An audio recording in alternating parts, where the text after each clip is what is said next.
Let me ask you, do you think it's fair? Look, John Bell, we get 37.5% of offshore oil royalties under Go Mesa.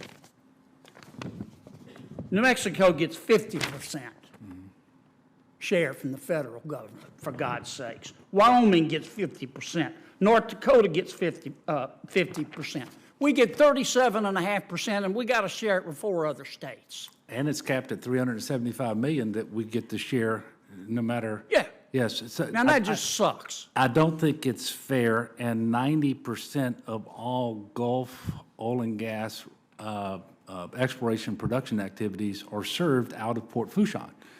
So we bear the brunt of the infrastructure necessary to make all of that happen, but we're not sharing the way other states share, and it's one of the reasons I thank the members of this committee while you were out for the ones who co-sponsored the RISE Act, because it is incredibly important for a state like Louisiana, and we constitutionally dedicate every dollar we get, as you know, to the coast. All we're asking is to be treated like everybody else, aren't we? Yes, sir.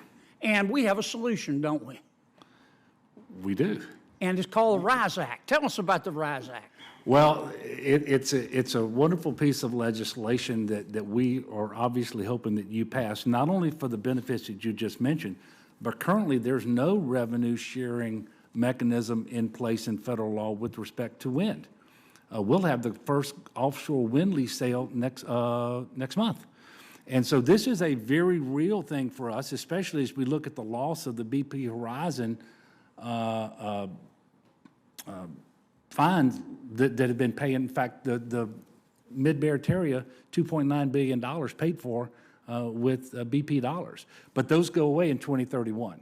We really need to replace that revenue, and wind energy gives us an opportunity, but we need that structure in place, and I appreciate your work on that. Well, to be blunt,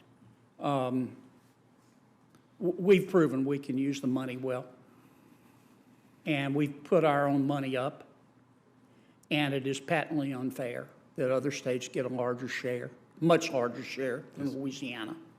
And I think the RISE Act, which will also help our wind industry, as Senator Whitehouse knows, we're working together on, is long overdue. And I appreciate you coming up here to talk about that bill. I was in Judiciary, that's why I was late. And the Chairman's been very generous with allowing me to go over. Thank you, Mr. Chairman. Not a problem, Senator Kennedy. Glad to have you here with your governor present. And I would note that your colleague, Senator Cassidy, is also an extremely energetic and lively proponent of the RISE bill, and we continue to work together, Governor, with your delegation to try to make sure that we can get this bill passed through ENR with the support of your former gubernatorial colleague, now Senator Manchin, and we're continuing to make progress. With that, let me say that the questions for the record that need to be filed must be in by noon tomorrow. And if the witnesses would be kind enough to respond to any questions for the record you may receive within